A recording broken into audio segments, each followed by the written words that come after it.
AP కడపలో TDP Mahanadu successful గా జరిగింది. జగన్ అడ్డాలో సత్తా చాటామని పసుపు దండు సంబరపడుతుంది. అయితే ఇతర గ్రాండ్ గా జరిగిన మహానాడులో ఎన్టీఆర్ కుటుంబ సభ్యులు లేకపోవడం ఏంటన్న టాక్ వినిపిస్తోంది. ముఖ్య నేత బాలయ్యతో పాటు ఇతర కుటుంబ సభ్యులెవరూ మహానాడుకు రాకపోవడంపై తమ్ముళ్లలో చర్చ జరుగుతోంది.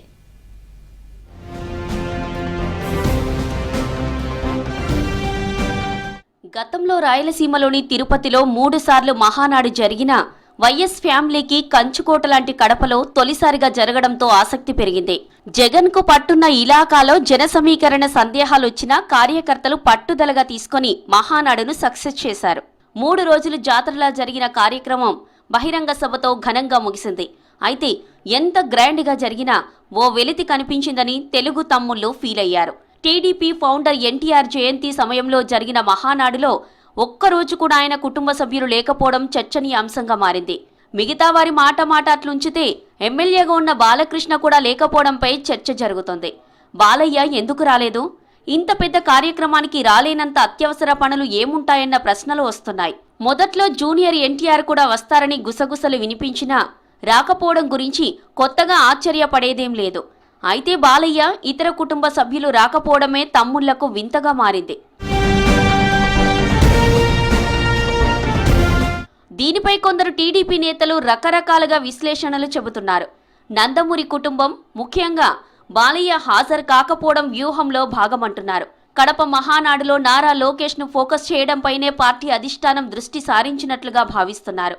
అందుకే మహానాడు కన్నా ముందు నుంచే లోకేష్ ను వర్కింగ్ ప్రెసిడెంట్ చేస్తారంటూ పెద్ద ఎత్తున చర్చ నడిచింది. ముందు జరిగిన మినీ మహానాడు కార్యక్రమాల్లో కూడా ఇదే రకమైన తీర్మానాలు చేశారు. మహానాడు పోస్టర్లోనూ ఎన్టీఆర్ తో పాటు చంద్రబాబు, లోకేష్ ఫోటోలను మాత్రమే ముద్రించారు. దీని గురించి బాలయ్య అలిగారా అన్న సందేహాలు కొందరికి తలెత్తినా ఇట్లాంటివి ఆయన అస్సలు పట్టించుకోరని లీడర్లు అంటున్నారు. మేనమామ, పైగా పిల్లనిచ్చిన మామ కావడంతో లోకేష్ పార్టీలో కీలకంగా మారాలని బాలయ్య కూడా భావిస్తున్నారన్న చర్చ ఉంది.